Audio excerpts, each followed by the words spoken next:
Underwriting support for this program is provided by the Eureka Teachers Association, fighting for quality education in the greater Eureka area. Find out more at eta-cta.org.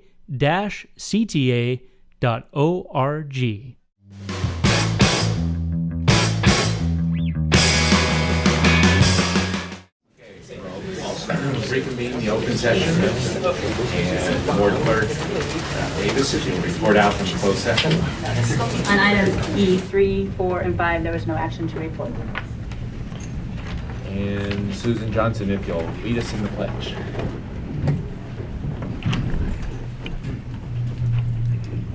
I pledge allegiance to the flag of the United States of America and to the republic for which it stands, one nation under God, indivisible, with liberty and justice for all. We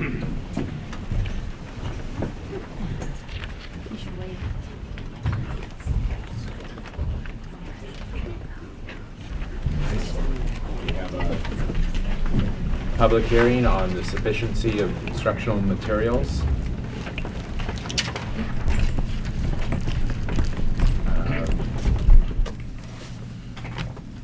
Whether each pupil in the district has sufficient textbooks or instructional materials or both in each subject consistent with the content and cycles of the curriculum framework adopted by the State Board of Education. So the public hearing is now open. Are there any comments? Hearing none, we'll close the public hearing. Any adjustments to the agenda? There's one minor adjustment. M14 needs to be pulled. That's a field trip to Hawaii by Eureka High School's limited edition. And the reason that's being pulled is they have decided to go in a different direction. Literally, I guess. Alaska? Probably the East Coast. Student reports? New York. Europe. Seeing none. Superintendent's report? Yeah, mine will actually be relatively quick today. I want to talk a little bit about the new process I'm doing as far as stakeholder groups. Traditionally, the district has had a superintendent's advisory council, and what I have started this year is actually 3 separate stakeholder groups. One of those is the certificated stakeholders group, and that group has 2 teachers assigned to it from each site. And specifically, what I've asked for are teachers that are well connected on the campus, that teachers have a tendency to listen to around the campus and respect. And with the exception of the Zoe Barnum campus and the Winslow campus, those only have 1 representative from each. We had our first meeting this week, and it was enjoyable. It was only supposed to be an hour, and they wanted to stay longer, and we talked longer. And in fact, they liked it so much they wanted to schedule another meeting because we didn't have one scheduled until January. They chose to schedule another one in November because they wanted to talk more. So it was really nice to get some of that feedback from each of the sites. We have another stakeholder meeting coming up tomorrow, which will probably be a little bit different conversation, and that's a classified member stakeholder group. And so we're meeting tomorrow morning to talk about classified issues.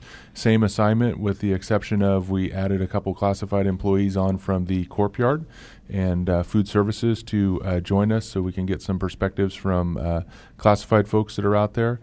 I'm the only administrator that sits in the room on those to hopefully open up the communication a little bit. So it's just myself and all the teachers or all the classified folks. And then finally, the last group is the parent and community group. And I believe, Mickey would have to help me out. I think it's next week is when that meeting's coming up. But anyway, it's not too far away. And we have a representative from the Retired Teachers Association that serves on that. And then each site gets 2 parents from their site to come in and provide some input to me as a superintendent on how they feel things are going in the district. So looking forward to that. Great. Any board member reports? Bonfire at the high school was awesome. Okay. We're moving to public comment on non-agenda items.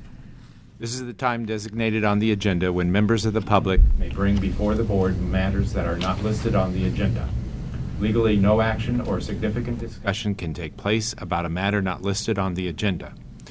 Therefore, board members and district staff members usually will not respond to public comments. The reason for this is the Brown Act. No significant discussion can take place on an issue that has not been properly noticed to the public. And as printed on the agenda, individual speakers will have 3 minutes to address the board. Each topic is limited to 20 minutes total. And we have a light system up there. When you start, it'll be green, and when you have 1 minute to go, it'll turn yellow. And when it turns red, please stop speaking and let the next person speak. So I don't have any green sheets, so is there anybody else that wishes to speak on non-agenda items? Hearing none, we'll move to the consent calendar.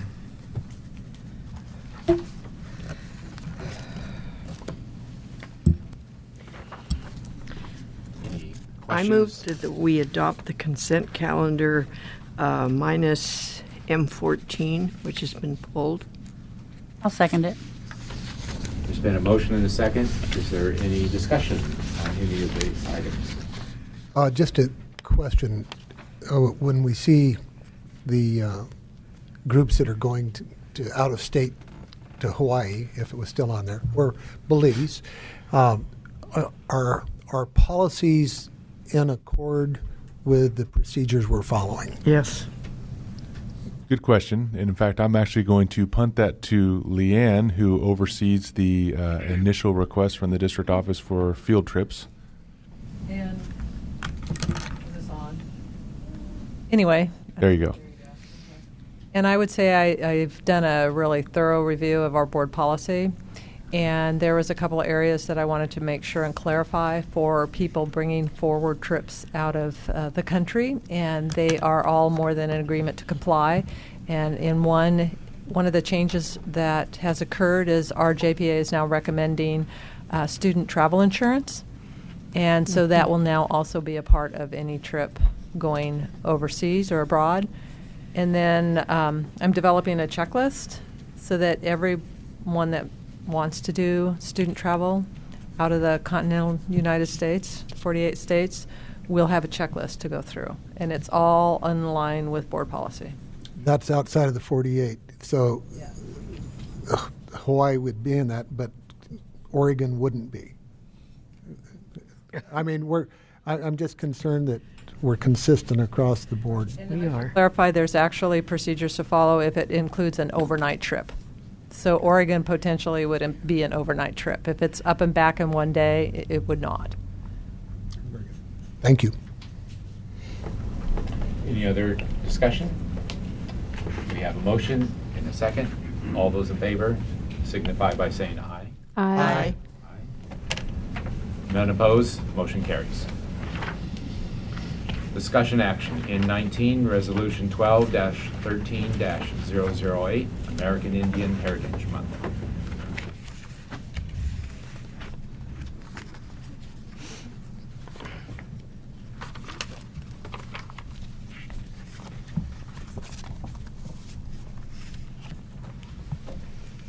Members of the board, this is a resolution which was adopted by the board each of the past 2 years in recognition of November as Native American Month. And in your packet, you have a copy of a resolution. There is also a statement from the President of the United States declaring November Native American Month.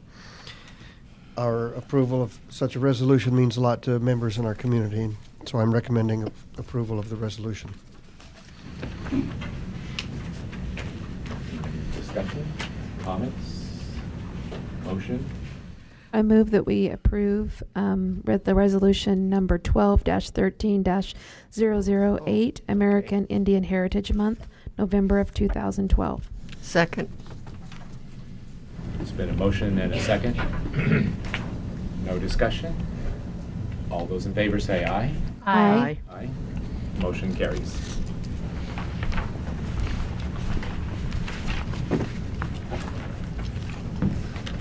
Item N20, proposal for establishing middle school at Winship campus for 2013-14. Good evening. I actually don't get up here and talk very often, so it's a pleasure to come up here and talk for a minute. And I want to spend a little bit of time talking about the reopening of the Winship campus. There's a few things that I think are important that I want to bring forward for your discussion tonight. And the first one is that what I'm recommending that you approve tonight is the reopening of the Winship campus. And my recommendation is based on just taking a vote to reopen the Winship campus right now as a 6, 7, 8 campus, and then allow some latitude as we move forward in the future as far as what that campus is going to look like. Because at this point right now, I don't have a recommendation of exactly what that campus is going to look like. Let me give you some for instances of some of the things that we don't know yet. As we bring the 6th graders onto the Winship campus, and we'll also bring them on the Zane campus at the same time, is we're not sure if we want to do self-contained classrooms for those 6th grade students or departmentalize them. Or in other words, self-contained is much like they are right now in the elementary schools. Departmentalized is much like the junior high school model is right now, or the high school model is, where they go to 6 different classes with 6 different teachers throughout the day. Some of the other questions that we're not sure about yet is I think we're behind some idea of some sort of a magnet school being established at Winship and also being established on the Zane campus. We just don't know what that magnet is going to look like yet. When you couple all those things together, I think there's some questions there that really need to involve the stakeholders that will be leading these schools, and also some of the stakeholders that will be attending these schools, and I'm talking about the kids, and also some of the stakeholders that will have students attending these schools. So part of my proposal tonight will be that we leave some leeway to a leadership team for each of the Winship campus and the Zane campus, and this leadership team would be made up of whoever the principal ends up being at the Winship campus, and then the principal, who currently is Jan Schmidt right now at the Zane campus, establishing their leadership team on each of these 2 campuses and developing what the model for the 2 middle schools would actually look like at the end of the day. And if we put a timeline on that, we really need to have a decision from those leadership teams sometime this spring. And so if you back up a little bit from that, I think those leadership teams need to be named before the first of the year, which if you back it up a little bit further even, we really need to get a principal on board for Winship if you approve this action and moving forward tonight in November. We haven't made up our mind yet if we're going to recruit an internal principal and appoint them, or if we're going to look at the outside and do a real wide search as far as who that principal will be. We need to make a decision on what we think will best guide the direction of the Winship campus in the future.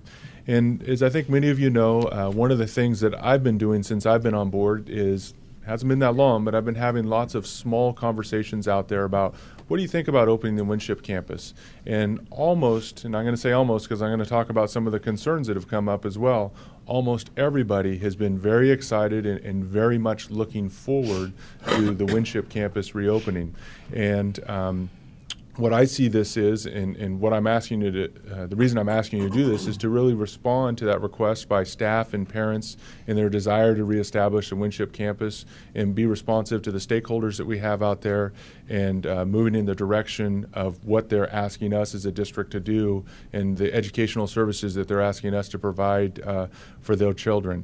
Now, I said that there was almost 100% positive. So I actually met with a music teacher today, and he had some great input. And in fact, I don't even think that he would mind if I mentioned his name. It was Bruce McKay, who happens to be the jazz band and strings and band teacher over at Zane right now. And one of the very valid concerns that he brought up is if we go from a single junior high school or middle school program to a double program, we're going to divide some of the talent of the music kids up.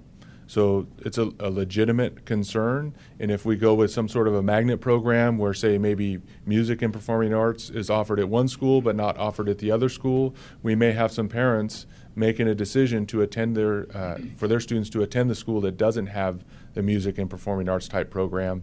And then we would be potentially losing kids that could have been fantastic musicians in their future who chose to go to the opposite school and not be a part of that. So what I encouraged him to do is really work with his principal, see about getting on that leadership team to really help guide the direction of these schools and provide that input, because I think it's important that we listen to a lot of the teachers that are out there who have some of these ideas that we haven't even thought about yet, and I think that they can bring forward some fantastic things to help guide this into what will be a fantastic program for Eureka City Schools.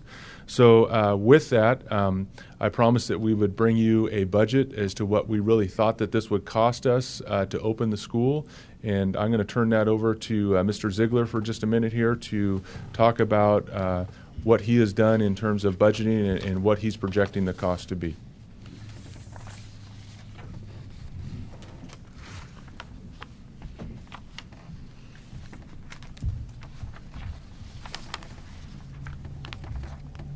Thank you. We did spend a considerable amount of time, excuse me, both in cabinet and working with our support staff to develop the estimates for the Winship projection. Much of that centered around staffing and personnel costs, of course, that being one of the more significant costs on an ongoing basis. So as I give you some broad numbers here, I hopefully am being conservative, and by that I mean hopefully I'm overstating the case and what some of the expenditures will turn out to be. If this is approved, time will tell. With a very broad brush, our estimated ongoing costs, that is our costs of operation that we would expect to see on an annual basis, or in roughly the $500,000, $500,000 range. With that being said, we would expect that in the second year of operation, if we are to go forward with Winship, we would see increased costs as we bring on the 8th grade cohort in addition to the 6th and the 7th grades that would start out there. So with additional people coming on campus would probably entail some additional support costs as well, most specifically perhaps in the form of an assistant principal. That might add another $80,000 to $100,000 to that $500,000 operating cost on an ongoing basis. Our projections are based on an enrollment, first-year enrollment of somewhere between 330 to 350 students on campus. Again, we would propose to split the 6th grade cohorts coming in and dividing them into the 7th grades.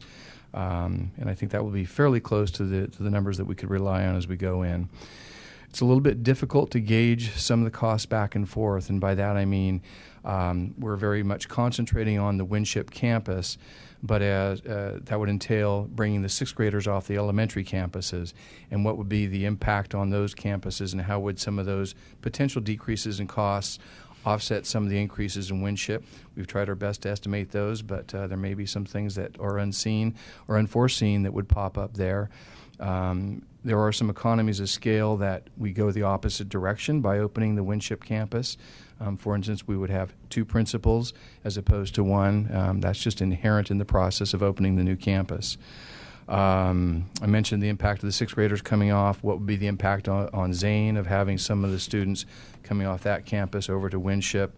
And then also we have to keep in mind that we would be vacating the current folks that are utilizing the Winship campus, that is Zoe Barnum and Adult Ed, and whether that be to Lincoln or to looking at alternative sites for either of those 2 programs, would have its own set of expenses that go along with it. So long way of saying we've tried to grind that all in there, but there are a few moving parts that are a little bit difficult to completely put pencil to. So those are the ongoing costs. The setup costs we estimate to be somewhere between $400,000 to $500,000. Those would be essentially one-time costs. Some of that would be some premises enhancements, classroom furniture, computers, computer labs, those type of things that we would anticipate coming on to the new campus. So again, those would be one-time costs. We wouldn't expect to see those on an ongoing basis. Expect that the funding for the one-time costs would come from potentially one of 3 revenue streams. We've talked about the mandated costs, and that we've elected the block grant there. We would propose to use the monies that we would gain through the block grant to help fund some of the one-time costs. We have our capital outlay fund that we would be looking to, as well as potentially the sale of Worthington. So there's it'll be an interesting mix between how we handle the Lincoln campus, what's going to happen there at the Winship campus, as well as perhaps the overflow for Zoe Barnum and adult ed. So it'll be a chore to see how those three potential revenue streams are allocated to each of the three different projects. But we think between the three of them that at least we'll be able to handle the startup costs. We don't recommend using any of those funds for the ongoing costs. You don't want to use one-time monies for ongoing operations. So we would see them funding specifically the startup costs there at Winship. Can I stop you for a second to ask Sure. clarification? You said startup costs $400,000 to $500,000 approximately. Mm-hmm. Are you talking about specifically for the Winship campus and the costs associated with moving the sixth graders off of our elementary campuses and not related to Lincoln? Correct. That's correct. I wish that included Lincoln as well, but it will not. So, and I guess the last thing to say there is, and Wendy, you kind of gave me an opening, but we really are obviously feeling the pressure at the elementary sites right now with increasing enrollment at the lower grade levels. So the decision as to what to do with those sixth graders is really paramount, because we'll be running into facility issues if we don't make a change here going forward. So can I add one thing to it before we go too much further? And this is my outside observation coming into the district. I was not here when we closed down the last couple of elementary schools. But one of the things that I will say is from my perspective coming in from the outside, we shrank a little bit too far, a little bit too fast on the elementary levels. And the reason I'm saying that is because we do not have the room, as Mr. Ziegler started to talk about, for our primary levels to move up, those cohorts to move up into the intermediate levels within our current campus size. So if we don't get the sixth graders off of the 4 elementary schools that we have right now, we just simply will not have enough room. So the advantage of shrinking down to the 4 schools that we were able to gain is we had some one-time cost savings over a couple of years, but now that our primary enrollment is going up, we're looking to have to go back out and opening the Winship campus to alleviate the crowding issue that we would have at the elementary schools if we didn't pull the sixth grade off of those campuses. So one of the ways that you could really look at this is the one-time savings that we had of closing down those last couple of elementary schools is pretty much at this point going away, and we have to reinvest into the direction that we're going to go into the future. 2 points I wanted to make. One was related to that. So the appearance of the one-time cost of setting up Winship is not quite that high, because if we don't do something, then we're going to have additional facilities at the elementary schools. And so there's a savings there that will help pay for part of the setup cost at Winship. And the second is on the ongoing expenses. The annual cost will be $500,000, but that doesn't take into account additional enrollment that we'll have. So if we're able to increase our enrollment by even 80 students or so, then that cost could go all the way down to 0. And I think increasing our enrollment by 80 is very doable. So it's not quite as expensive as it looks at first blush. Agreed, and clearly part of this is strategically we want to increase our enrollment. We want to bring our students back that are in other districts that have gone to charter schools, whatever the case may be. On a broad basis, John, to fully pay for Winship would probably take about 250 to 300 student increase. So. And the reason for that is that as the kids come in, we have to hire additional staff, teachers, to have them in the class. So there's an offset to the revenue limit for that. One other thing that you kind of sparked something else that I believe I should touch on is talking about increasing enrollment. We know in Humboldt County right now increasing enrollment doesn't mean new kids moving to the area. Increasing enrollment most likely means some kids coming to our district from some of our surrounding districts. And as a courtesy, I've actually sat down and met with each of the principal superintendents of the surrounding districts and talked with them about our desire to reopen the Winship campus. So this will not come as a surprise to any of them. I think it's just a neighborly thing to do for me to have sat down with them and this not to be a surprise to them. And so they are fully aware of what's happening here, and we had some fantastic conversations as we talked about this.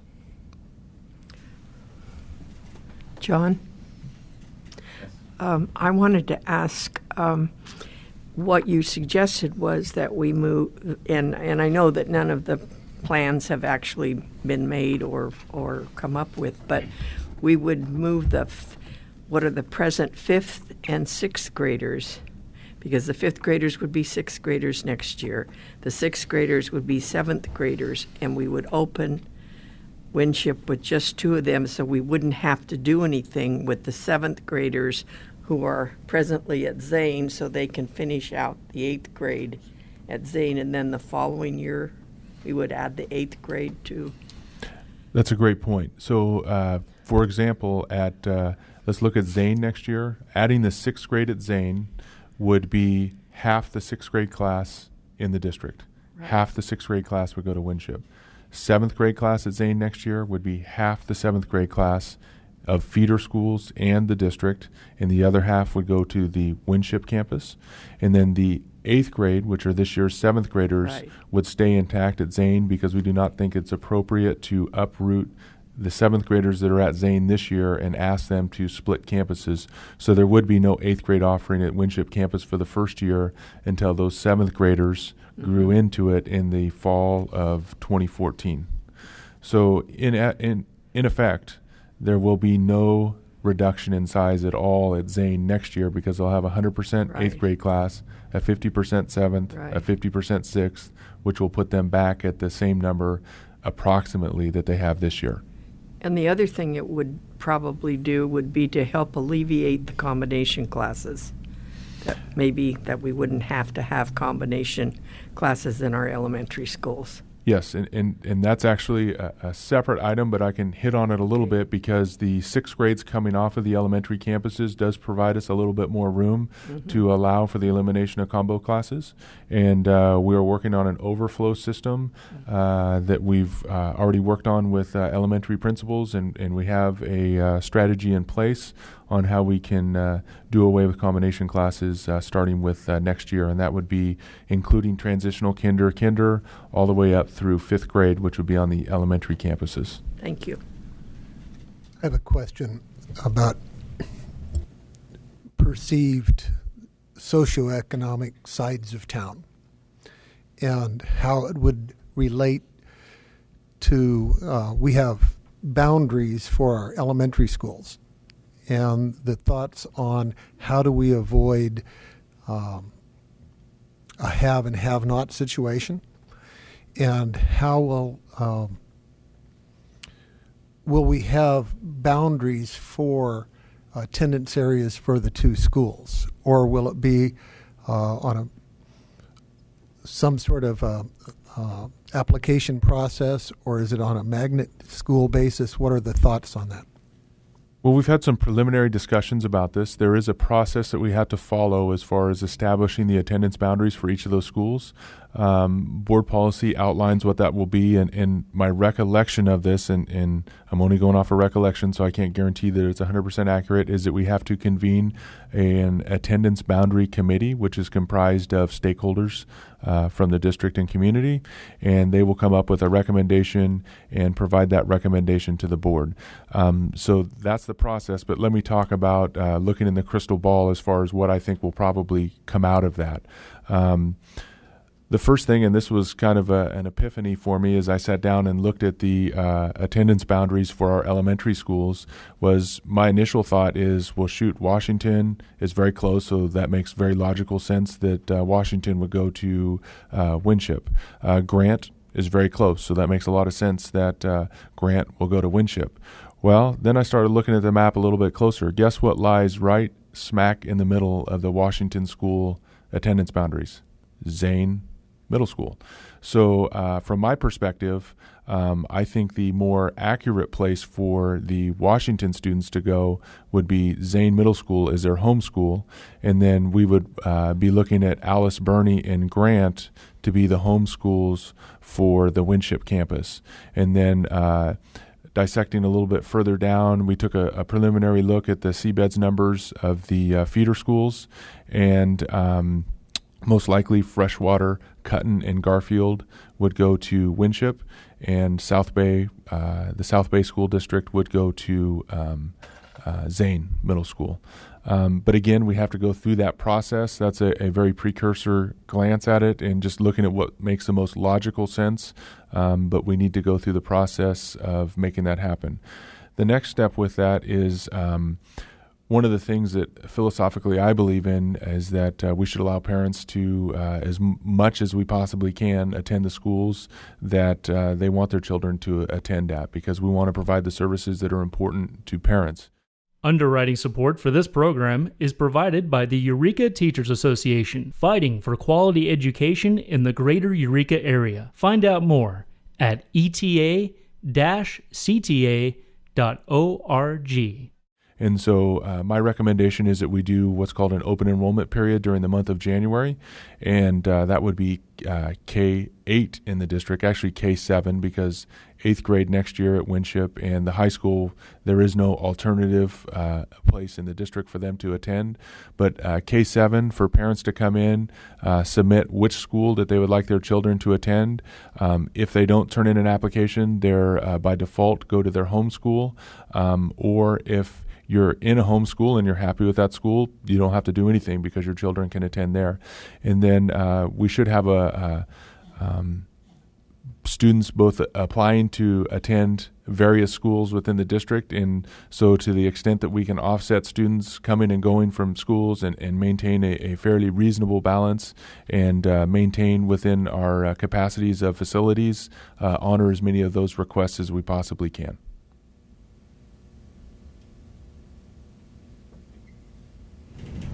Any other questions from the board? About questions from the audience? Come to the. Can you come to the podium, please? That's the penalty. And then state your name for the. My name's Greg Collier. I work at Zane. I was curious in your number crunching if there was some break even on the staff increase. When you were saying 200 to 300 kids, is that working on a 30 FTE, 33 FTE? 30 FTE. So then that would be 10 additional teachers. And the experience of having had a sixth grade at Winship by itself is not an option this time around? Well, what I can address from that, anything's an option at this time around. My recommendation, however, is that we look at doing a 6, 7, 8. And the reason that I recommend that we do a 6, 7, 8 is because we want to try to keep as much neighborhood schools as possible. If we bring all of our sixth grade students to one central location, you have parents that will be on the extremities of the district that are transporting or us busing all the way across town.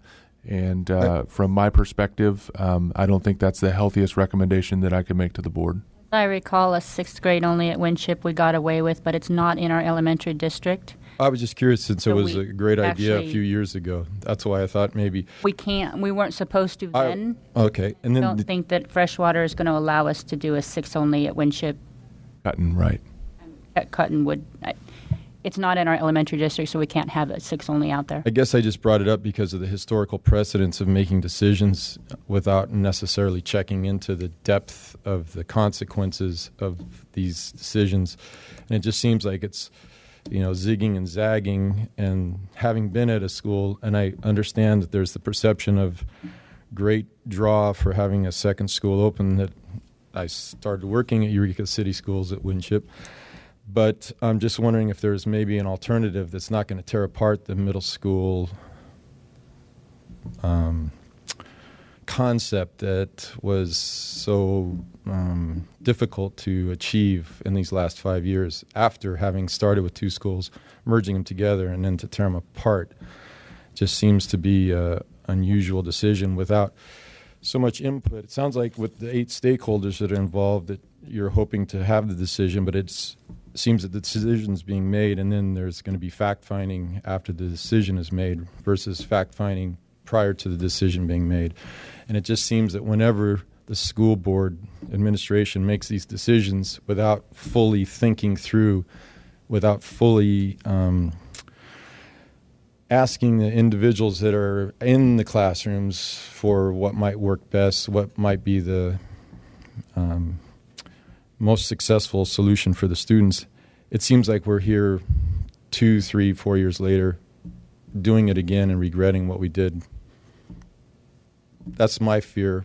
I just hope that the decision is made with as much knowledge about the ups and downs, because it just sounded like everybody had their rose-colored glasses on, and, you know, sorry to not have my pair. Well, from my perspective, I come from a district that had 2 middle schools and actually had a 3rd middle school. We had a very effective model there, a very effective model that was not a have and have not model. I fully understand what you're saying. I can only say that I've heard of the challenges that were faced when Winship and Zane were put together. I can also say that I cannot sit here and guarantee you that this is the perfect decision. I don't have the crystal ball to say that that's the case, but we can always Monday morning quarterback decisions that were made in the past, and all we can do is put forth our best foot forward as we look into the future. But I certainly can say this: when we've got 440 students leaving our district on interdistrict, we've got 150 students just in the immediate charter schools right here next to us. You add those numbers up, we have 600 students leaving our school district right now, and then you include only about 130 students that are coming into our school district right now. I think that's something that we need to deal with, to listen to the stakeholders and what the parents and community are saying to us very loudly and clearly by their students not attending Eureka City Schools. We need to make a gesture out to them that we're listening to them and looking at programs that will bring their students and restore their perception, if you will, because I don't think it's a fact. We have a great school district here. I've been in almost every classroom around the school district, but restore that perception of Eureka City Schools and get these students back inside of our schools. Which is why I really hope that you are thinking as carefully and as thoroughly as you can about this decision, because this magic wand of opening a second school, it's not like the film, if you open it, they will come or something. There has to be a reason for them to come, and if you haven't spent the time or the effort, the energy, whatever, to find out why the people left in the first place, you might just be perpetuating why people are leaving the school district. It might be a question of, well, how long is my kid going to be in this configuration? Because if in 2 years they're going to reconfigure the school district, that might be a reason. So I just hope that you guys spend the time making sure that this decision is correct. It just feels like the decision is done, and then we're going to hope that we get to a correct configuration after the decision has been done. So I kind of feel the need to point out that this process started last year with our facilities planning and we had town hall meetings, we had workshops. This isn't a decision that we just came up with last week. All right, a year has gone into these, and we've had stakeholder meetings, we've had town hall meetings at all of the elementary schools that were very, very well attended. All of this has been taken into account for literally an entire year has gone into this decision, not 2 meetings, this meeting, last week. It's been a long process when we first realized that our elementary schools were actually getting a little bit larger than, that's a good thing, more students in our schools. But I really have a problem with the perception that this just started and we're just making a quick decision. This has been an awfully long process. I'd like to say too, I think the points that you make are very valid, and that is part of, I think that's a big part of the reason that people have left the school district is the perception is that it's constantly changing, and there's not a really steady, there's not something reliable that that people can count on, that the classes are going to be where they are and that they're going to stay the same. And I know that that's the way things have happened, and that's where we are. But I'm really, really optimistic about this move forward, and I do think that the other piece to this puzzle, that we have to do something, because I've gone around to the grade schools and watching instruction happen in rooms that used to be closets. I mean, it's ridiculous that there's just not enough room on those grade school campuses. So we have to make a decision, and it's either add more portable buildings or it's do something like that to make the grade schools bigger so we can have the 6th grades there, or use this campus that we have that's a beautiful campus that is available to us. And I do agree that I think a lot of the perception in the community is the fact that there's so much change, that there's nothing constant but change. And so I just hope that we can get the right people together, and you would be a great one to have on that team, and talk about how to make this work, because I really do think that we need to move forward in this direction and get those 6th graders off of the grammar school campus and create more room for instruction to happen there, and to do it in a well thought out way, a way that's planned well, and that it's going to be successful. Well, yeah, I appreciate that. I just feel bad because when we closed the 2 schools, those were the same assurances that everybody got, and the warnings about closing too many middle schools and showing that the bubble was coming, it was going to come through, all those things. And I just have that bad deja vu feeling. I hope for the best, but I'm just saying that this kind of feels like we've been here before. And these decisions, I know everybody is doing it with the best interest of the kids. I have no doubt about that mantra. But please, please, please look at all the factors, because it may come. I have a very fearful feeling, but I hope for the best. Again, we've been here before. Good luck. Thank you for your input. Any other comments from the public? Patrick?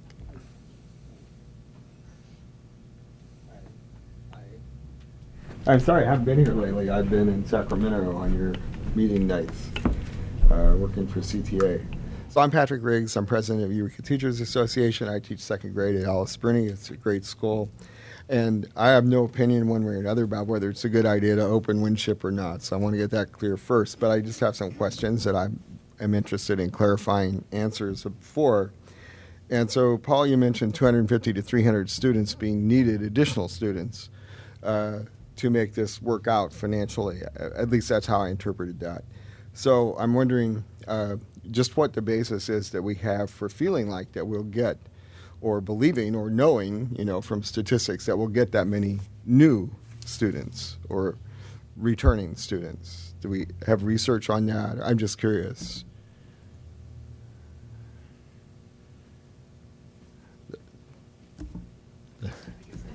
Wasn't that a question?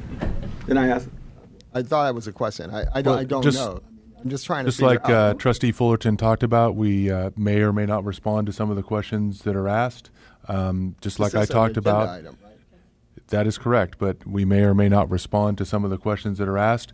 What I can say for certain is, just like I talked about a second ago, none of us have a crystal ball, and none of us can make guarantees that these students are coming back. Okay, fine. So is the plan to refurbish and reopen Lincoln still on, in light of if the board and the district pursue the avenue of reopening Winship? That's a separate agenda item, but I'll speak to it very briefly. And what I will say is we do have to have a home for the Zoe Barnum kids. And so right now the home that we're looking at for the Zoe Barnum kids is the Lincoln campus. And then the final question I wanted to ask, the 440 kids who are going out of the district who live in our district, and the 150 who are in the charter schools, 590 kids. Do we have a history on those numbers that goes back, say, 10 years or even 5 years, to see whether is that a constant number that we've had for, because, I mean, there's always going to be some, right? for whatever reason, you work in Arcata. I just want to know if we have a historical analysis of the number of students who are in the district but aren't going to the district schools or who are going to charter schools. And is this 590 number, is this like a consistent number, or is this a spike that's occurred over the last year or two? Do we have that data? What I can say is that the school district has just recently entered into a consortium type agreement with the other schools within the county on how interdistricts are handled. In the past, interdistricts have not been strictly adhered to. So in other words, interdistricts were not necessarily accurate. We had many students coming into this district that did not have an interdistrict, that did not live within the boundaries. We had many students leaving this district that did not have an interdistrict, that were attending schools in the neighboring communities. So there's no way to get an accurate number, an accurate picture on what that number is that you're looking for. Okay, thank you.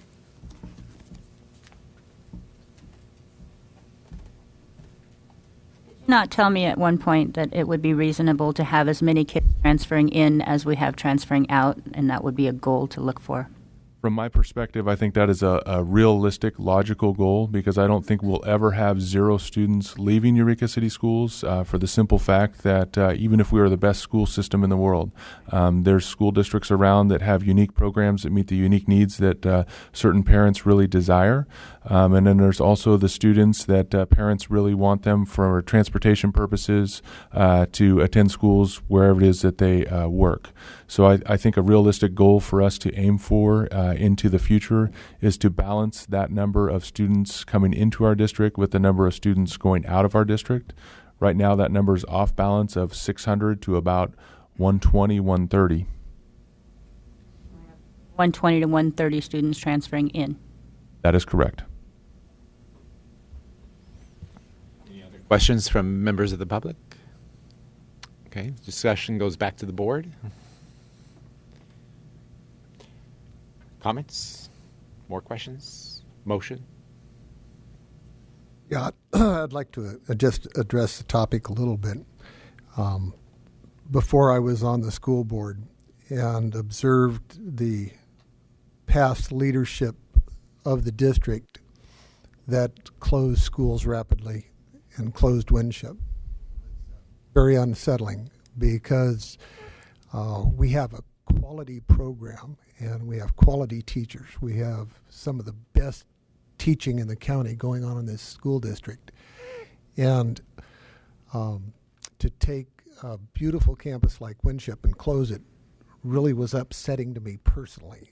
And it was kind of the motivator for me to get involved again after being out for nearly 10 years. And I am very happy that we are considering the opening of Winship in a thoughtful way that has taken a full year to reach this point. And I want to compete for students because we have the great teachers and great programs.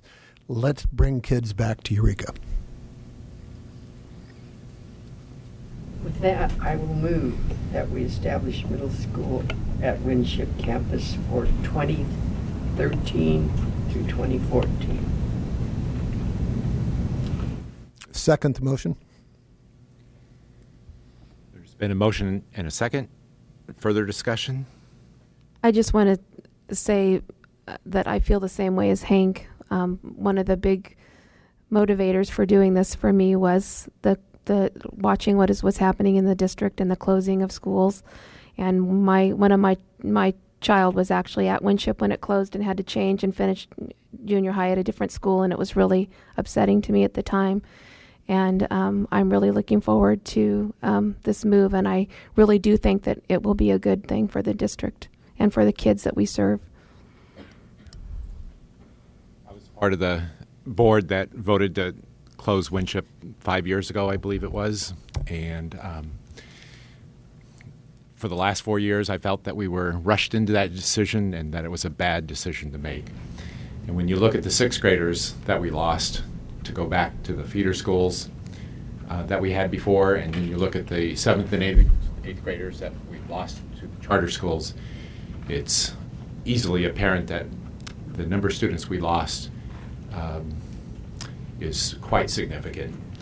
And so I'm glad that we're reopening Winship School. I was going to say, I came on the board shortly after that decision, and my son was part of the 6th grade only at Winship. And as a parent, looking from the outside, I didn't understand the process, and I was very confused as to the rationale behind that 6th grade only.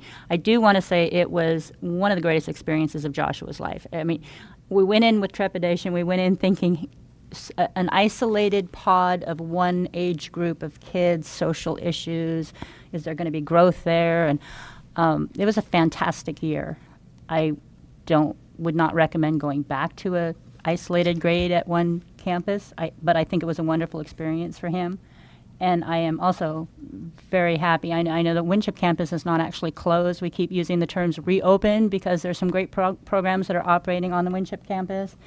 And it is just a beautiful campus. And I think it's really exciting that we have the opportunity to revisit the whole issue and go back and make some sound, forward-moving decisions about the programs to run there. Okay, there's been a motion and a second.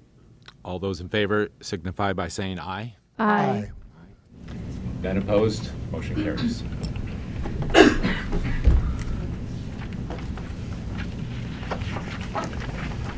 O21, presentation by staff and students of Eureka High School AVID classes.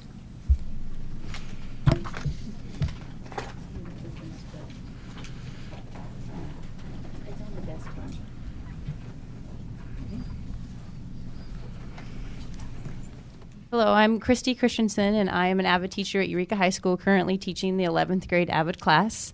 And we're here tonight really with the goal of educating you about what AVID is and what AVID is not, and what we're doing at Eureka High School in our AVID programs.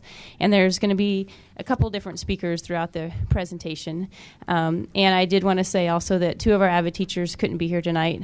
Stephanie Jackson is home ill, and she wishes she could be here. And Tara Sanchez is attending one of her own students, her own kids' school function this evening. So with that, Karen, you're up. Just going to take you through the first few slides here, and I'm going to read along. AVID's mission is to close the achievement gap by preparing all students for college readiness and success in a global society. That's our mission statement. Would it be possible to turn off that front row of lights? I'm having... Mm-hmm. Thank you. I think if you do the other one, it'll just have a single light. There you go. There.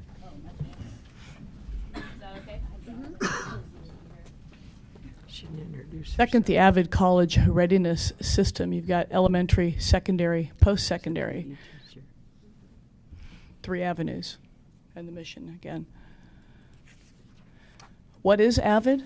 Advancement via Individual Determination is what it stands for. It's a structured college prep program working directly with schools and districts, a direct support structure for first-generation college goers, grades 4 through 12.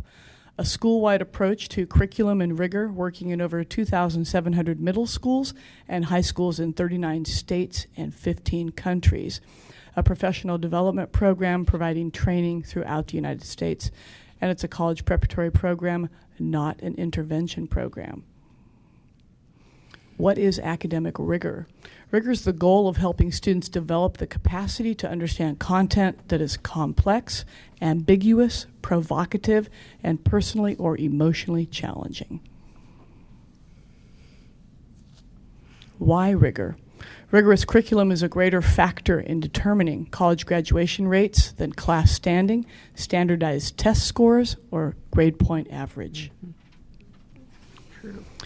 There is more than 30 years of success. In just over 30 years, AVID has become one of the most successful college prep programs for low-income, underserved students, and today reaches more than 425,000 students in approximately 4,800 schools in 48 states and 16 other countries' territories.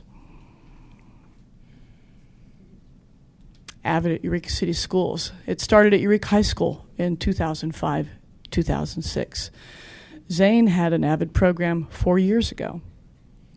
Currently, there are 5 sections of AVID at Eureka High School with 2 ninth grade sections. Currently, we're on track to become an AVID demonstration school if our progress continues.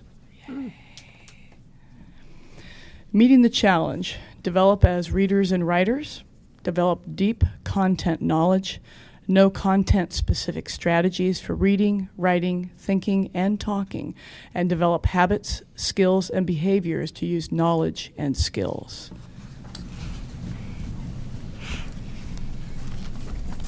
Next one. Oh, yeah. I'm Mr. Franklin. I teach freshman AVID. I've taught for 3 years now, and I've done sophomores and juniors as well. My slide's going to be on the Common Core, because I just went through a Common Core training. And, well, it wasn't Common Core, it was constructing meaning, but basically that's what constructing meaning is doing, is getting ready for the Common Core. And AVID, it's just best practices is really what it is, and constructing meaning is exactly like that. I could run through all this, but really it's, you know, the 11 essentials, I could go through those, but really it is getting those students in the middle. It's having enough tutors in class. It's really supporting, like it said, the rigor in the classroom. And it really has made me a better teacher, and I really feel like it's a class I connect with the kids instead of just really making sure I get all those standards done and everything like that. I guess that's probably all I want for that slide. And why AVID works, it really is best practices, and it has, you know, essential, I'll show you here in a second, the next slide, kind of what we all follow and we all try to kind of stick to. But for me, AVID is, yeah, it really brings that rigorous curriculum and makes sure that they want to support the kids. And it provides explicit hidden curriculum, meaning just making sure the kids know how to learn, using their intelligences, saying what's your strengths, what's your weaknesses, what do you need to work on. We work on, you know, the kids can work on different things, different core subjects in that class or tutorials. Provides team of students for positive peer identification. It really brings a culture. And my last year's freshman class, they just have this culture of doing well, and it really is amazing. And for me, it's changed my kind of role of being a student advocate. I get to see what they are doing in other classes, where they're struggling, seeing, oh, we better not fold that paper for Mr. Henshaw because he won't accept that paper. You got to be organized for, you know, certain teachers and all that. Go ahead. All of our days kind of follow this plan. We have tutorials on Tuesdays and Thursdays, and Malik is going to talk to you about tutorials, so I'm not going to go into that. But Monday, Wednesday is kind of based on Wicker, which I'll get to here in a second, but is basic AVID, kind of we're trying to Wicker, which I'll show you in a second, all these kind of strategies that really help that kid be sufficient in talking in front of people, doing all sorts of kind of the things you need to succeed in college. You can go to the next, and here's Wicker. So was Friday? Oh, sorry, I skipped Friday. Friday is that really a day big. off? No, it is a really good day because binder checks. Anybody who's organized knows that they have to be, I mean, anyone who's organized, anyone who's successful knows they have to be organized. Right. And so we have binder checks every Friday. I love my Algebra 2 class when I have AVID students in there. I don't need to do a binder check. I know they're organized. So we do those with just the tutorials. They have to have their planner, all that kind of stuff. We really reinforce that. And we do things like this Friday, they're going to HSU for the, what is it called? Fall Preview Day. With speakers, we've brought really good speakers in. I'd love to get more speakers in. But again, we do motivational kind of team building thing. We did, you know, with my freshmen, we did a NASA exercise of ranking things if you're stuck on the moon, and they get to work together. And it really is, I've learned a lot from those days. So when you say you have this each day of the week, it's for one period each day? Right. Okay. Yeah. So I have an elective class. I have first period, I have freshmen, and I have, you know, Tuesday, tomorrow they're coming in. We're finally getting tutorials. They've got the idea down, and they're bringing in their questions, and we're going to see how it goes. But yeah, every week is kind of routine like this. Are all the students in that one class AVID students, or just some of them? All of them are AVID students. Yeah. So is this their elective class? This is an elective college elective class. Yes. Okay. And so in those days, Mondays and Wednesdays and Friday, we really stick to anything I'm doing, I need to have fall in somewhere here.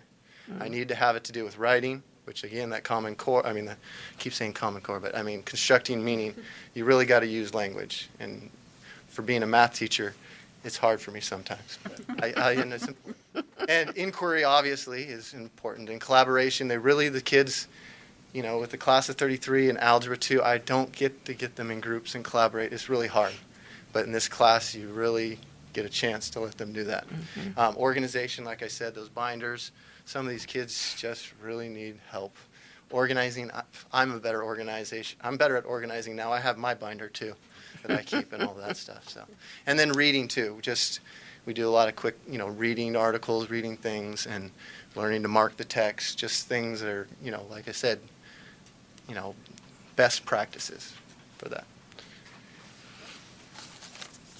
And so now, we're going to bring up Malik, because this is who you want to really hear from. Underwriting support for this program is provided by the Eureka Teachers Association, fighting for quality education in the greater Eureka area. Find out more at eta-cta.org.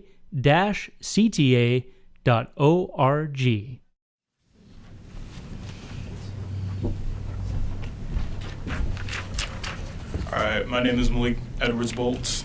I'm here to talk to you about the tutorial program that we do in our AVID class. We do it every grade.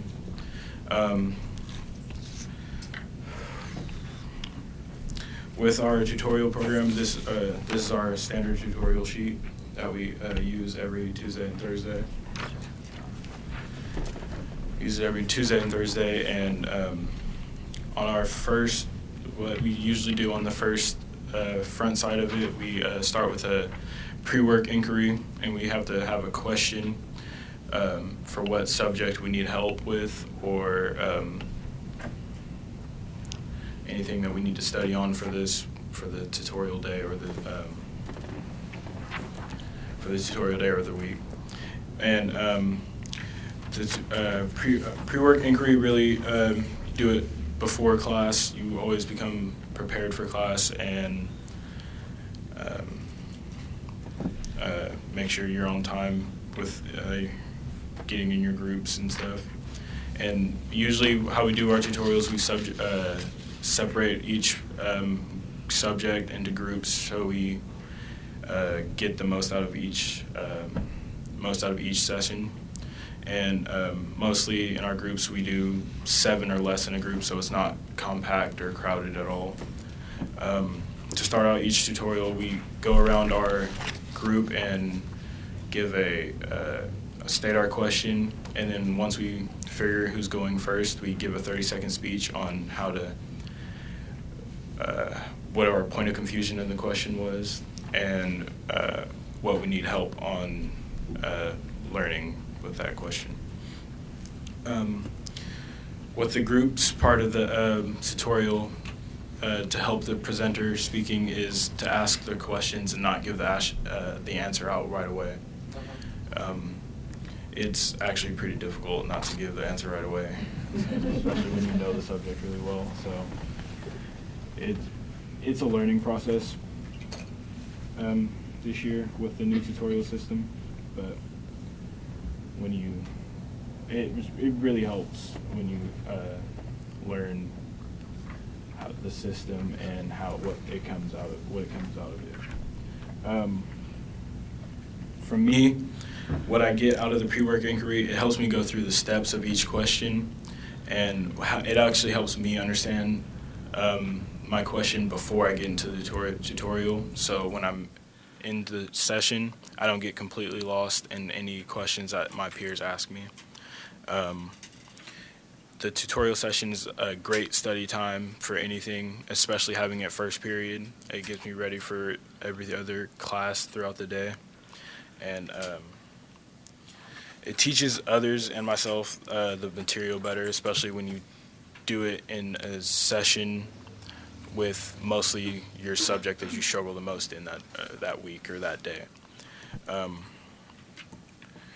To get off of the subject of tutorials, AVID has helped me has given me an opportunity for more public speaking, and my eyes have opened to more colleges and made a lot more colleges, what's the word I'm looking for? Made more colleges available in a certain way. And I don't know. How long have you been an avid student, Malik?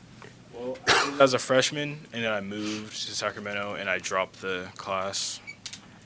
And then I came back here my junior year, and I'm in it now. I've been in it since the beginning of the year. So how was Sacramento without avid? Well, it was different teaching, so it really didn't hurt me, but it didn't help me too much either. And I could have really used the study time in the semester that I was there for. So. Did you apply what you had learned here in the Avid when you were in Sacramento to help you with your studies? Yes, I actually had Mr. Franklin my freshman year, and we really focused on taking notes. And I didn't my freshman year. I did not take a lot of notes my freshman year, and since I left and I knew I wasn't going to have Avid, I usually every class I took as many notes as I could to help me understand it, because I didn't have as many opportunities for tutors or anything like that in Sacramento. And you're a senior now, or I'm a junior. Okay. Thank you. Can you tell me how many students are in? You say they're all avid, but approximately how many are there in each class? Well, currently we have 5 sections, and in the senior class there's 31. Don't quote me, Stephanie's the senior teacher. And in our junior class we have 28, and in the sophomore class 22, and then in our 2 sections of our freshman class we have we have 22 and 15 in the freshman class.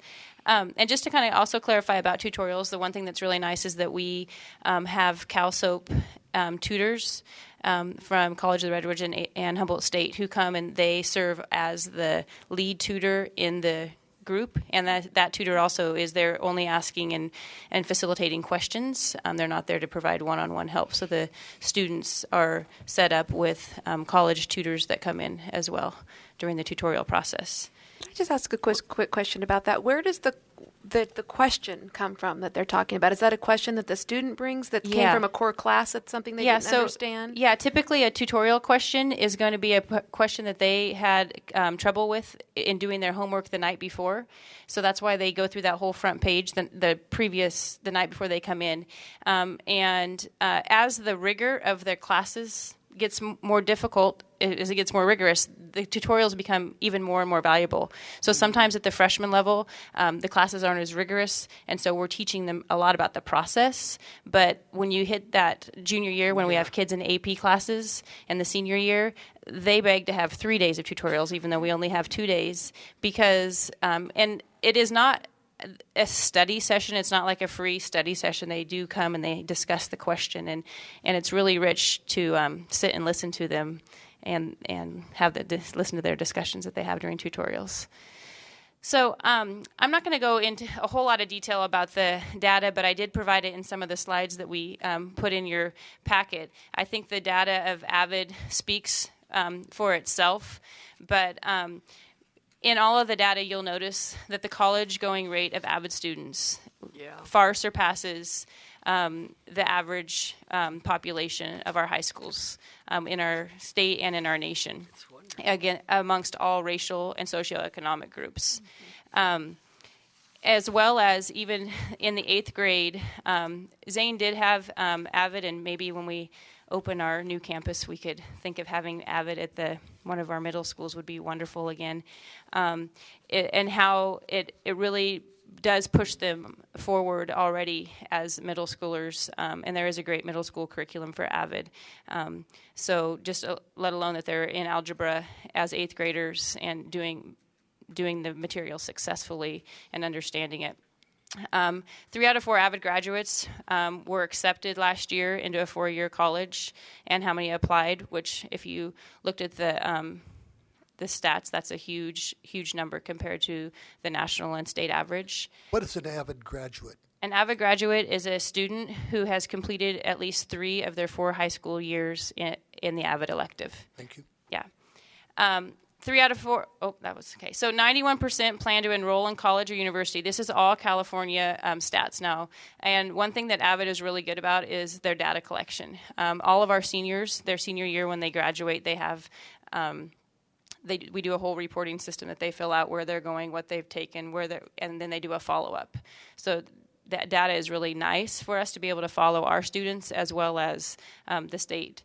53% will enroll in a 4-year university, and 33% will enroll in a 2-year university.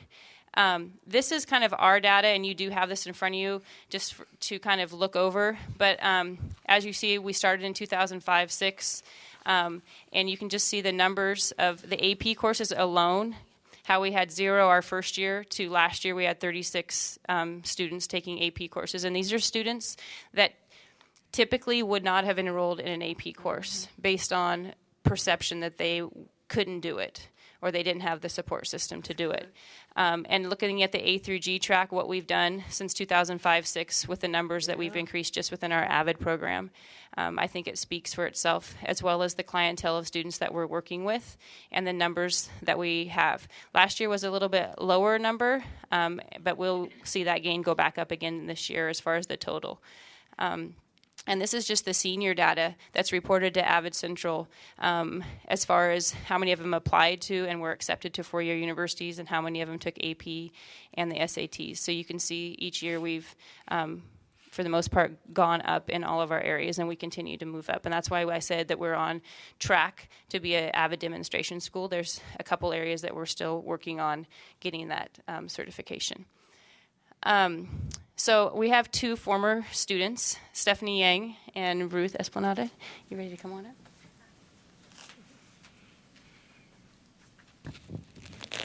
Good evening. My name is Stephanie Yang. I am an Avid graduate, class of 2011. I am currently attending Humboldt State University. This is my 2nd year. I am here to speak to you tonight about how Avid has impacted my life. Entering high school, I didn't have a goal. I didn't want to go to college. I didn't really care to pursue a higher education. However, my vision changed shortly after I was put into Avid. Avid has really showed me the importance of going to college and how significant it is to go to college and pursue higher education. My senior year, I was very worried about how I was going to pay for college. Yeah. Working and saving wasn't exactly enough. And I was very worried about not being able to pursue my dream because of my financial needs. However, being an Avid, I was qualified to be a Dell Scholar, and I was selected to be a Dell Scholar. And today I am going to school at Humboldt State University because of Avid and Dell Scholarship. Thank you. Great.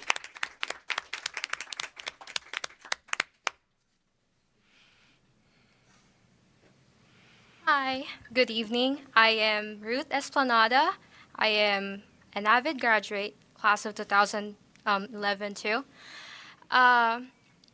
Personally, I think Avid helped me a whole lot. It gave me a great advantage right even before I attended college.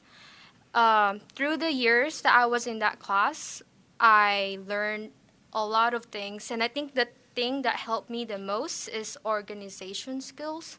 I learned how to take better notes. I learned how to use a planner and plan my time accordingly. I also kept myself a binder that I can keep all of my stuff, making everything just there whenever I need them. And aside from all of those stuff, I think Avid as a group is helpful to me because it became my support group.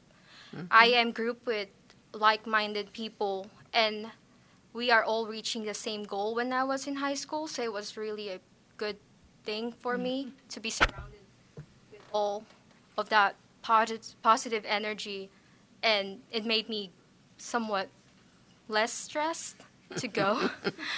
And I am now enrolled and attending Humboldt State University. I'm in my second year too, same as Stephanie. And I believe that AVID gave me the foundations to be successful in the next 2 to 3 years that I'm going to be there.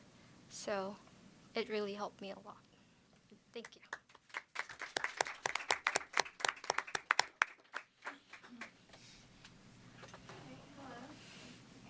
My name is Sylvia Liu, and I am an AVID 11th grader. And recently, we had the AVID freshmen shadow us during our tutorials and watch the process. And we also had the chance to speak to them about their concerns. And one thing I noticed that was similar between my freshman year and their freshman year was that we both, at the time when I was a freshman, we both knew little of colleges and expectations and what colleges would like to see. Also, I had poor study habits, and I was simply overwhelmed with the transition to high school and the idea of college. But with AVID, AVID has provided me with skills to carry on throughout my academic career, such as taking Cornell notes and using higher levels of questioning in our tutorials, and as well as improving my organization. Now, last year I was not in AVID due to schedule issues, but I am returning because I find that AVID has really helped me. And for the skills that I've learned from AVID in my freshman year, I found that I was using them in my sophomore year despite not being in AVID, such as my Cornell notes and improving my organization. AVID has also provided me with knowledge of what colleges like to see, such as taking harder courses and using those rigorous courses, such as AP and honor classes, which I am currently enrolled in, and having future preparation, such as the SAT and the ACT. This week we had PSAT preparation, and I am taking the PSAT this Saturday because of AVID's influence. Also, most importantly, what I've gained from AVID is that I am not alone, wondering if I'll be successful in life, whether or not my family will be okay, and that I'm not alone. I find that AVID is important since it will not only benefit the future students who were in my position, wondering if we're going to be okay, and the fact that we were unsure, but we'll be all right. In sum, AVID has given me reassurance that for this first-generation student, college is not beyond my reach by providing me with a strong foundation of support and knowledge critical to succeed. And also, I would like to talk about the opportunities that AVID has provided my classmates and I.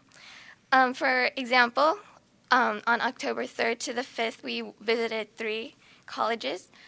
We went to one CSU, San Jose University, one UC, Santa Cruz, and one private school, Santa Clara. With AVID, we got that firsthand experience with colleges, and we got to see more about the colleges and discover a little bit more about ourselves. For example, I found out that I like the quieter atmosphere of a college instead of the hustle and bustle of city colleges. And for that, I found that was really important because without AVID, I would have not known what I look for in a college. And AVID provides these opportunities that are available to everyone.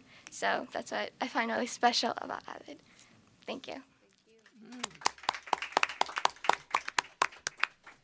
So real briefly, I just want to talk to you about how AVID is funded, and that we have a little bit of a transition happening. Up until this past year, we were funded, our local region typically paid for what our expenses were, and it is $3,000 a school site to have AVID on your campus. And so in the past, our local region has helped pay for that, and the state of California paid into the local regions. But this last summer, that whole line was gone out of the state budget. So basically it's going to impact on how California school districts are going to pay for their AVID programs. AVID was unique in that we had that budget item coming from the state, unlike a lot of other states who function without that. And so basically when you are an AVID school, you get all the curriculum, the professional development, and the accreditation that goes along with it for that $3,000. So you want to make sure that you are a member of the AVID program. So AVID has come up with a transition plan for California, and that we are still paid through for this school year. But then in the future years, we're going to have to look at how we want to fund our Eureka High AVID program and possibly a junior high AVID program if we would like to bring it into one of our middle schools. And there's lots of brainstorming ideas, and we've had a couple of our AVID site team meetings. We've had discussions about what that would look like and how that might happen.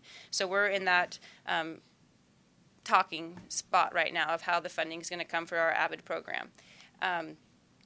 But it is $3,000 per site to get the benefits and the accreditation for our AVID program. So that's going to be important. So these are just a few overall things that I'm not going to talk about, but I just want to talk about in general as we wrap up. And then, Carol, you want to say a few words? AVID has changed me as a teacher. You've heard, I mean, the students can attest to what they've done, but I feel I am such a better teacher. The professional development that I've received by being part of AVID is amazing, and as well as it's changed me as a teacher because I've always been a teacher that's connected to students, and I love the relationships that I build with students, but literally it becomes your family.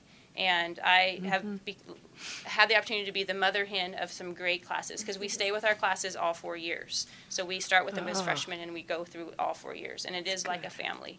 And even when you are out in the world, when you have an AVID shirt on, we'll be walking like at San Jose State. We're like walking as a group and they're like, "You're an AVID?" And then they're like, "Oh, I was an AVID." And it's like you're just part of a huge family that is really an amazing experience. So we're going to wrap up with Carol Cox saying a few words, and then if you have any questions.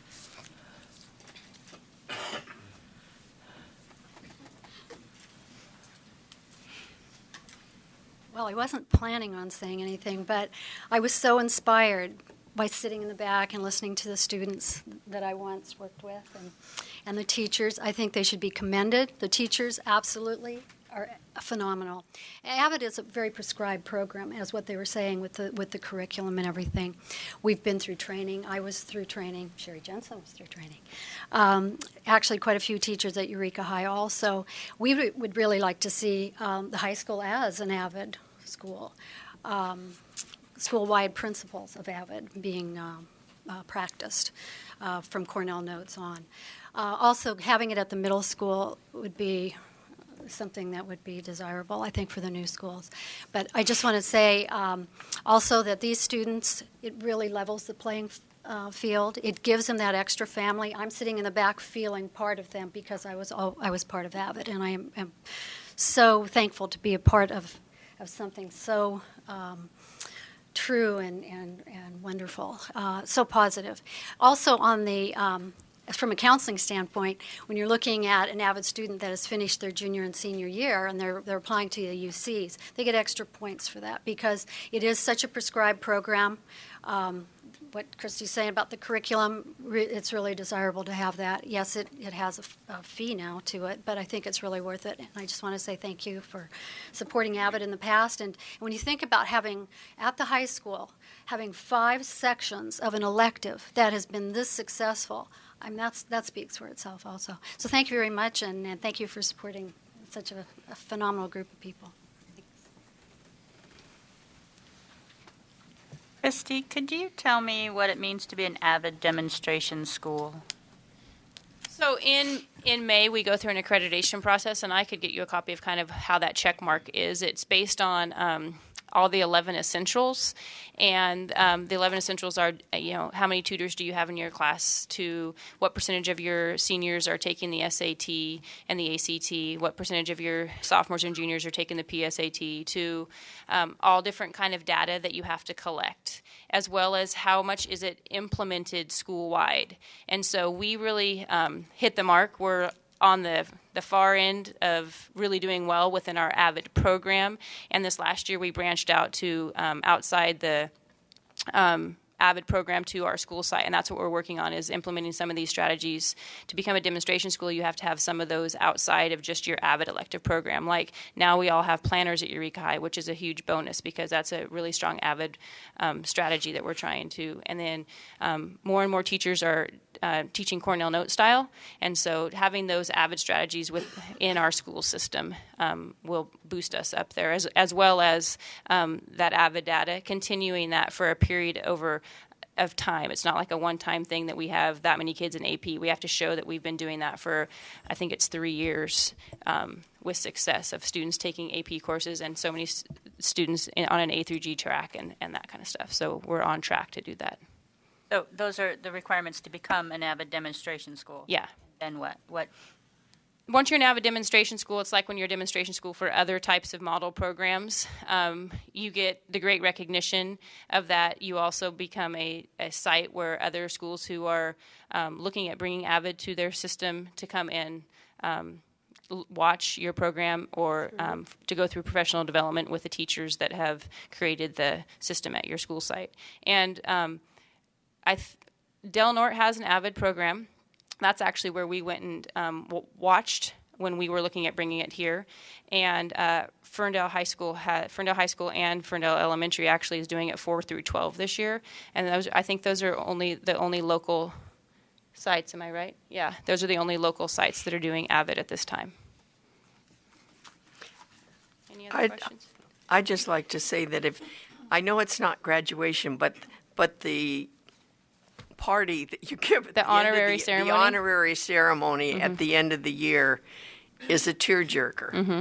It is absolutely. If you haven't been to one, when you get your invitation, you need to go. I've been to a number of them, and they're absolutely beautiful. It's like going to the graduation at Zoe Barnum. Right. It has that family feeling. And the students run that whole thing. And the students run it, and the food is, they've always had this food. Authentic, great food. The food. reason I'm bringing up the food is because it's wonderful because they bring their dishes from their different cultures, and we'll invite you to one of our class parties. Do that. Okay.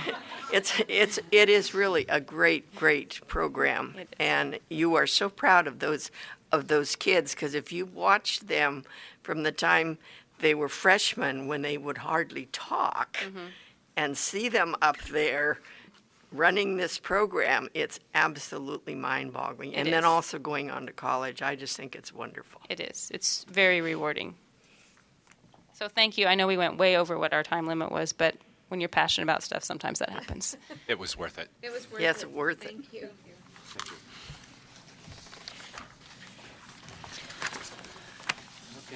Okay. 022, equipment replacement needs. Fred, is that your mom? Well, that was the fun stuff and a hard act to follow, so I'm going to move fairly quickly through this. This is really an informational item for you tonight, and it is the equipment replacement needs. You should have a copy of what was placed at your seats prior to coming to the meeting. And just the quick background on this is as we have contemplated looking at some of the equipment needs throughout the district, it occurs to us that we really don't have a plan for how to replace that equipment on a consistent or cyclical basis. So that's what we're attempting to do here. That's what this is kind of the first stab at that. This will be an ongoing process. We'll be continuing to work with the sites and the different departments. We did gather input from everybody as we went through that process. You'll see that not everything has a cost yet associated with it, but we will do that.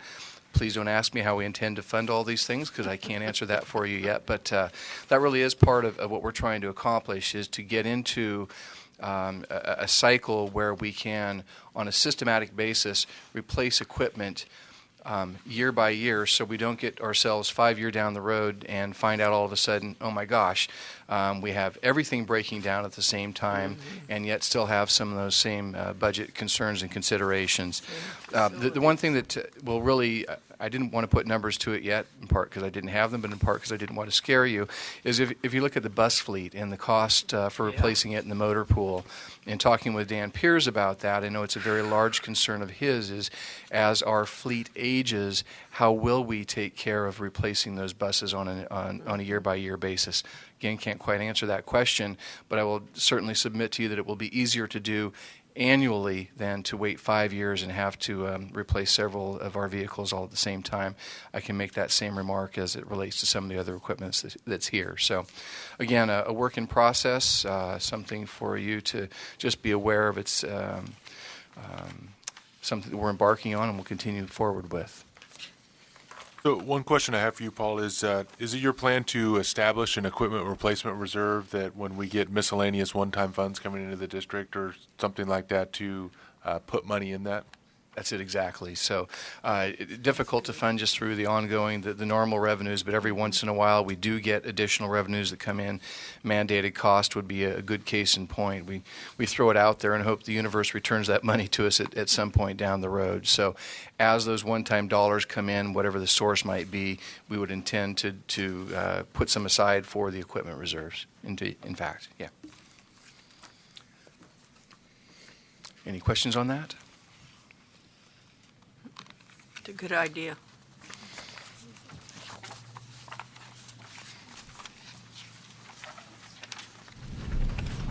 Okay, thanks. 023, long-term facility planning update. I'll just stay right here and give a little bit of that same spiel, just as it applies to the equipment needs. The same thing applies to our facilities and our various maintenance projects. The document that you see in front of you will be somewhat familiar, at least in terms of format. This is the same format that we used as we were going through our facilities workshops in November and December of last year. Underwriting support for this program is provided by the Eureka Teachers Association, fighting for quality education in the greater Eureka area. Find out more at eta-cta.org. So we use that as a springboard. We took off those things that have already been accomplished, asked sites for input and in terms of new projects that might be there and put together this update. Again, a work in process. We will use this as a working document. We'll continue to update it both as things are accomplished and we can take them off the list and as new circumstances arise and we need to add things. I'll also suggest that what may be a 3 in terms of an urgency today may become a 1 tomorrow based on circumstance. If we have a particular facility need that all of a sudden comes to the fore and we need to take care of it, that can certainly change how we view it in terms of its particular urgency. So again, a working document. A couple other things that go along with this. We'll continue to update you as we go forward in terms of those projects that are completed. So as we continue to use this as our model, you'll be able to track what the progress is or what the ultimate completion of projects are. They won't just mysteriously disappear. We'll be able to give you some disposition on those. We had a little bit of discussion as to what should actually be on this list, what can be a work order, i.e. kind of a short, quick fix as opposed to a longer term or larger dollar item. I'm sure there'll be some disagreement as to what's the most urgent and the costs on things, but again, a first stab and we'll continue to work through it.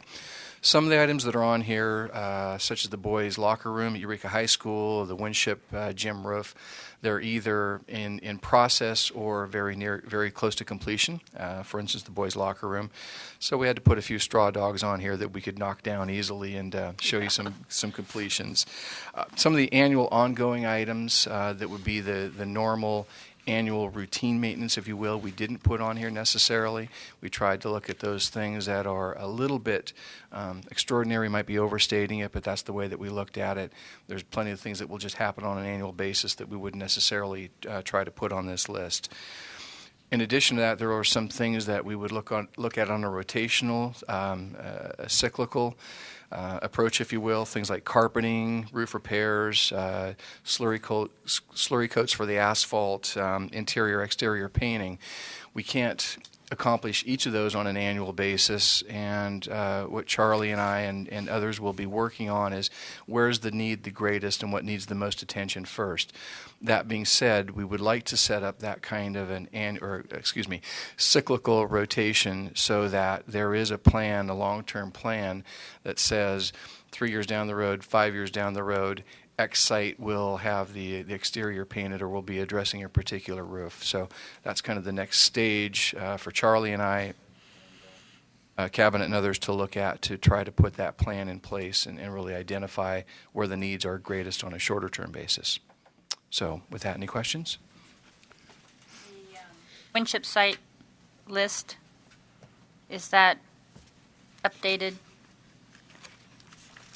Is this, we're working off the same list from last October? So actually the roof repair is the roof that's in process right now. The one that was there last year was the other roof. I can tell you that one has been taken care of. Beyond that, Wendy, I can't really make a comparison to what had been there previously.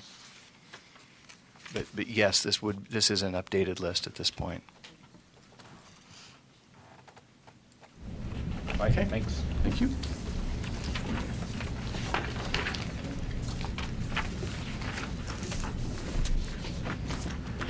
Questions or discussion? 024, proposed FICMAC Special Education Program Review. Okay, so on this one, I'm going to set the stage. It gives you a little bit of the background as to why we think this is a good idea. And really what that means is spinning some numbers out for you, because a night without numbers is like a night without numbers. So anyway, and then after that, I'll turn it over to Leanne, and she can speak more to the programmatic issues.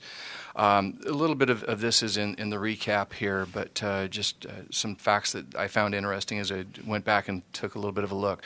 Our federal revenue in 2009-10 was about $670,000. It's decreased by about $70,000 as we look to the budget in 2012-13.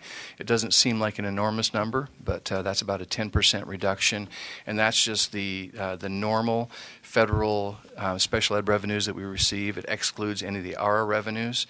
Those ARA revenues were one-time dollars and helped us to some extent, but have created other problems for us as we go forward. The transfer that we receive from the County Office of Education, in essence, the funding that we received, the state funding for special education in 2009-10 was just over $1.2 million. We're just over $1 million for that transfer as we look at our budget for 2012-13, so about a $200,000 drop there.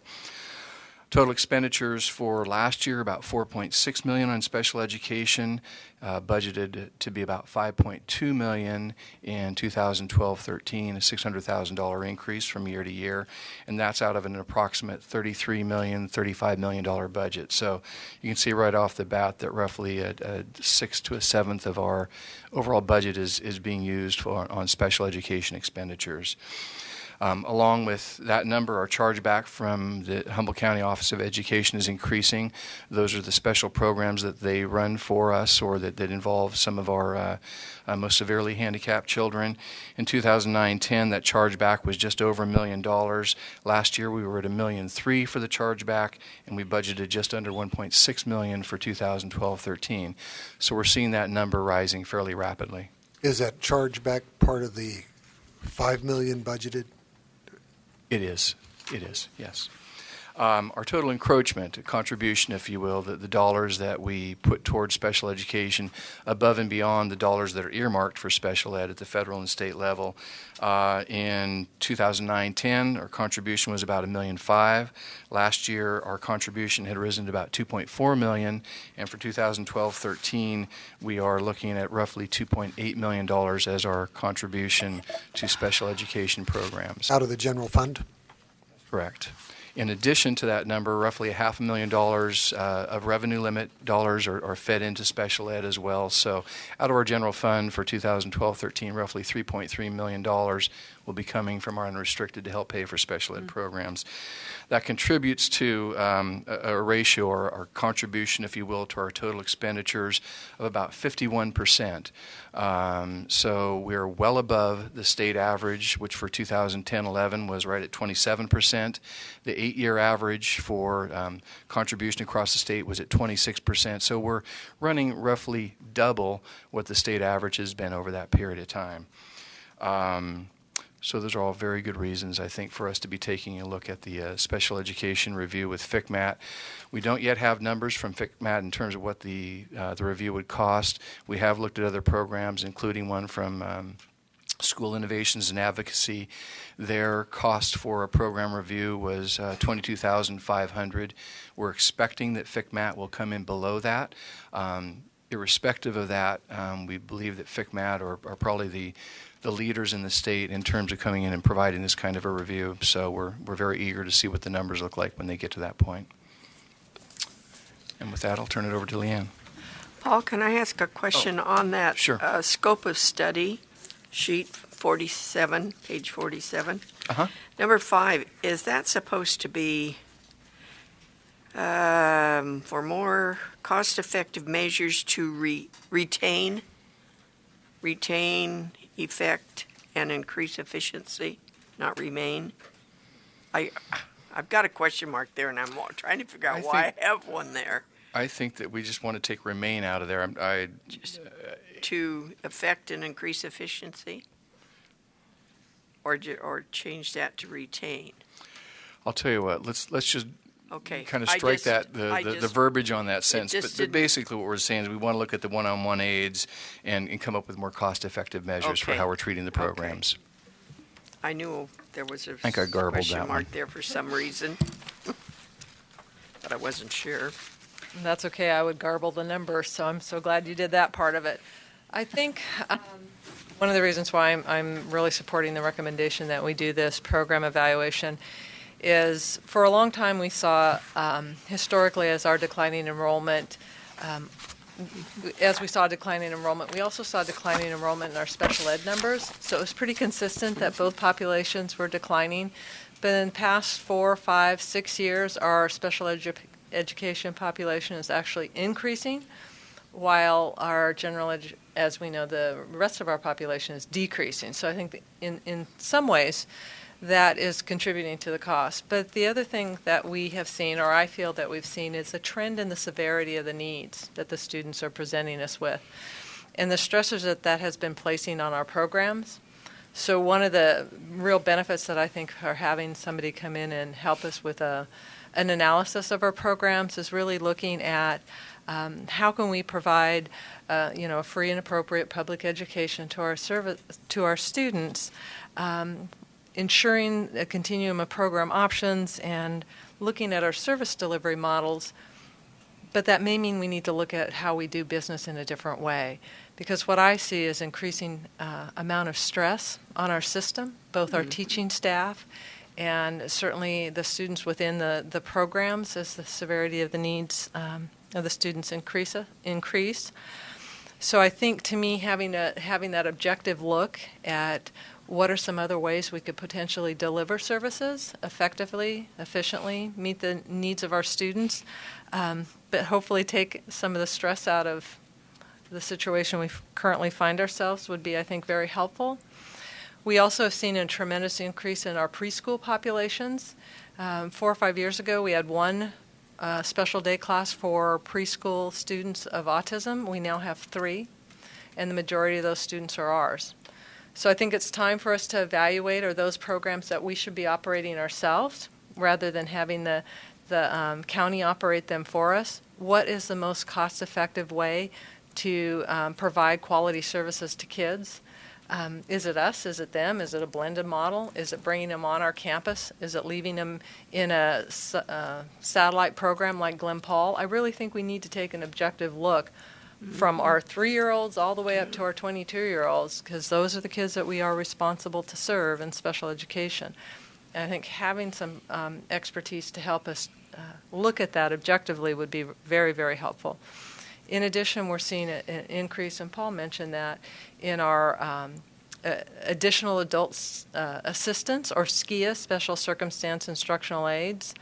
And in my belief, there might be a way to redo some of how we are delivering services and the programs that we're offering that could reduce the needs for one-on-one aids, because my professional opinion, that's almost the most restrictive placement you can have a child be in, is where they have to have an adult attached to them all day long.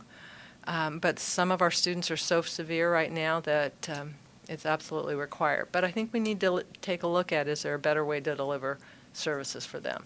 I think having them come in and do, like I said, a program evaluation as well as a cost-benefit evaluation would be really, really helpful for us to look at our programs district-wide, as well as, like I said, to look at the programs the county is offering and see if it's time to start taking some of those programs back. I know Northern Humboldt did several years ago. They've pulled back all their severely handicapped classes. They are not utilizing any of the county programs anymore and seem to be doing an okay job at it. And I want to take a look at that as well. We've talked a little bit to Mindy Faddick, SELPA director. We didn't want this to be any surprise. I also talked with the director of the preschool programs, so they're aware that we're taking a look at service delivery models and doing an evaluation, because again, I didn't want to have it come as a surprise to them that we are going to be taking doing an evaluation, or that would be at least our recommendation. Do we have 22-year-olds in Yes. our special ed programs? Yes. I didn't We are know responsible for them up to their 22nd birthday. The majority of those are in Glen Paul programs. Oh, okay. But we do have often 19 and 20-year-olds at our high school. That's not atypical anymore. One question I have regarding where our students are coming from, and primarily from our feeder districts. And I'm thinking of historic practices, and whereas some districts would say, oh, we can't handle your child, and would send them to Eureka City schools. Is that part of the evaluation as to where the students are coming from, what school of residence they're coming from? That is a part of our, that's part of the evaluation. I would say that is a smaller part, but there is some, and maybe it's perception, but there certainly is a perception that sometimes some of the charter schools, not all of the charter schools, counsel their parents to come to Eureka City Schools because they can provide services that the charter schools aren't equipped or able to do so. Some charter schools do phenomenal special ed programs, so I'm not indicating that all charter schools are the same. And on occasion, we'll have other K-6 or K-8 schools do that. We've tried really hard to work at improving those relationships, so if we do take one of their students, it's done through an IEP process, so we can do chargebacks if there's excess cost rather than on an inter-district. Because if we take them on an inter-district, we can't ask for any costs of educating that student. Thank you. Good. Any other questions? Sounds like a good idea to me, too. 025, career technical education courses meeting high school graduation requirements. Can I ask one question? Will that come back to us on consent? That particular recommendation? Really depends on what the dollar figure is. Oh, okay. It will definitely, the report will come back Okay. to you, and you'll hear all about the report. And we'll even discuss whether or not we actually want FCMAT to come back and deliver the report to the board, because that is certainly a possibility. But I don't think the actual dollar figure amount is something that has typically come back to the board. If you'd like it to come back to the board for action, we can certainly do that. No, I'd just Okay. like. Certainly. I'd like to have a report, too.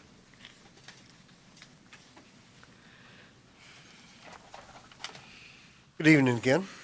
This is the last item of the night. I'll try to be as brief as possible. This is a requirement having to do with high school graduation requirements, that this item is being presented to the board tonight because we are required to present at this board meeting, at a public board meeting for the public and for teachers in our district, to announce our intent to provide career technical education courses that fulfill the graduation requirement for the World Languages, Visual, and Performing Arts requirement. You might recall that in April, we passed a board policy which allows the school district, which allows the high school to do that, for students to take career technical education courses to satisfy that part of the graduation requirement. This whole effort originated with the staff at Eureka High School, with the World Languages Department, and with the Career Technical Education Department, Ag Department. The staff strongly endorsed this when the legislation made this opportunity available for students. So the reason that we're coming back here again tonight, and you'll see in the section under why in the green sheet, by Education Code says we have to make this public announcement. The intent to offer the courses that fulfill the graduation requirement, and number two, the impact that offering the courses will have on availability of courses that meet eligibility requirements for admission to UC-CSU. And in just a minute, I'm going to ask Mr. Jordan to come up and address that particular item, the second point. And the distinction then between high school graduation requirements and eligibility requirements for entrance to UC-CSU. On the third page in, you see a memo dated October 8th. This is the list of career technical education courses that meet the requirements stated in Education Code, that these courses meet the curriculum standards for career technical education courses for high school graduation. And on the list, you can see on the right-hand column, if it has a yes, that is a course that will be allowed to meet the requirement for the Visual Performing Arts World Languages requirement, or if there's a no, it does not. In addition to that, there are two of those on the list which also meet UC-CSU eligibility requirements. The very first one in the list, Ag Floral Design, and on the second page, Architectural Design, that's right about in the middle. Those two also meet UC-CSU eligibility requirements. The page following that has a table that displays the difference between high school graduation requirements and University of California CSU admission requirements. So these are pieces of information that are made available to parents, part of the annual handbook that is sent out to parents at the beginning of the school year. And the other, as I had indicated, I would like Mr. Jordan to come up and to address the second item, the requirement, which is that the impact that offering career technical education courses will have on the availability of courses that meet eligibility requirements. In other words, we want to make sure that by doing this, it's not going to take away opportunities from students. Thank you, Rich. So it's very straightforward.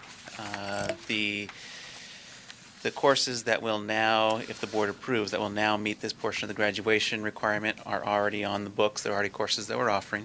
The courses that in the past had met that graduation requirement are still on the books and will still be offered. All we've done is we've taken the pool of classes that kids can take to meet this portion of the graduation standards, and for the term of this bill, which, if my recollection calls, it's 3 years, and this pilot that the state has allowed us to do for this 3-year period, these additional courses will meet that graduation requirement. So the impact is, in terms of classes that will be available, there is none. The same classes that we had last year are the classes that we'll have this year. Just the pool is larger that kids can choose from to meet this particular graduation requirement. And I'm assuming in these ones that are health occupations 1 and 2, or all these different ones that are 1 and 2, where it says 2 is a yes and 1 is a no, it just means you have to take both. Yeah. Right, Yeah. okay. The standards were very clear from the state. We had to review the CTE standards to make sure that these courses were appropriate.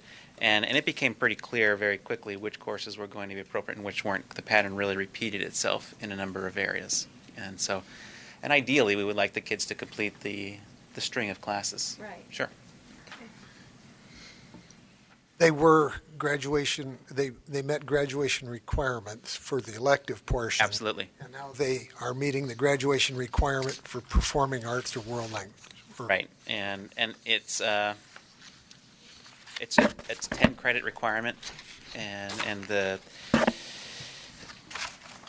will have a huge effect in terms of how kids meet graduation requirements? No. The really big effect is that we are taking these courses that can be extraordinarily important for part of our population or for all of our kids, and adding that value to them. They're not just the selective category; they also meet this very particular category. So if they meet the world language category, then they wouldn't have to take a world language? To graduate from Eureka High School. There's right now as it stands at the moment, kids can take either the year of world language or one of the visual performing arts sequence of classes. If the board approves this, then these other classes will essentially take the place. But a student could now, just to graduate from Eureka High School, take a year of pottery, for example, pottery 1A, 1B, and that would meet this requirement. Or they could take Spanish 1A, 1B and meet this requirement. But I guess, but to go to a college, they still have to take 2 years of a world language. They can't substitute these classes. Absolutely, which takes you to the other side of the diagram, which is why this one is so helpful when we're working with parents to see that the A through G requirements there's quite a bit more rigor there than the basic graduation requirements.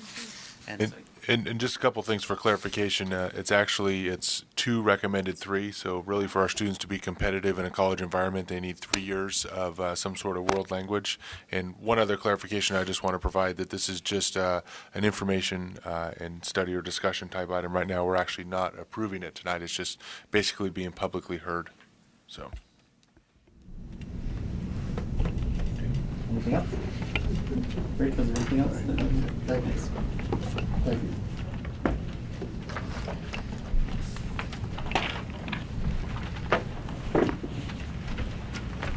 And we have no need to go back to closed session. So this meeting is adjourned. Celebrate.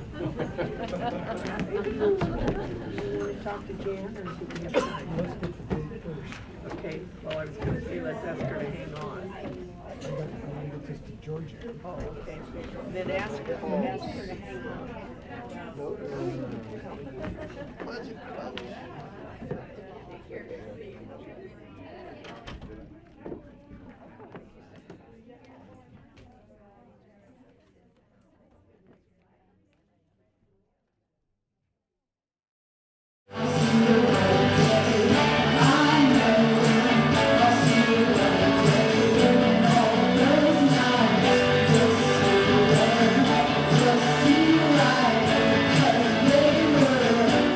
Bobby Keene has worked for Frankly Freddy's for over 25 years. When Bobby finds out this family-run business is being sold to another company, his life takes a downhill turn.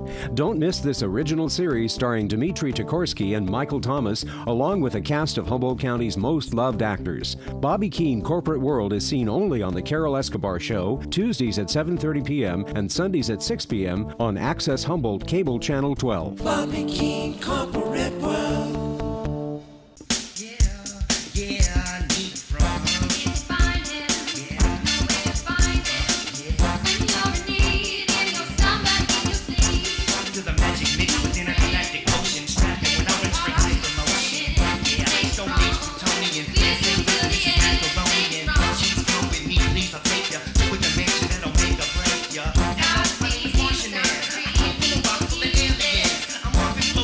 Anti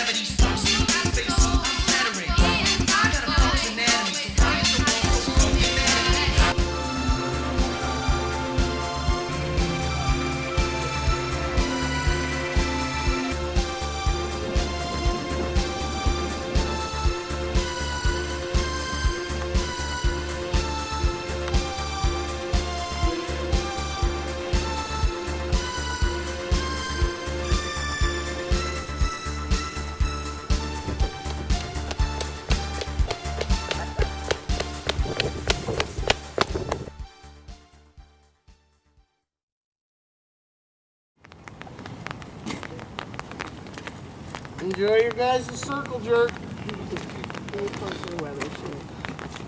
So were you told you couldn't let your children play? Yeah, gave me a ticket to boot. I don't know what. I've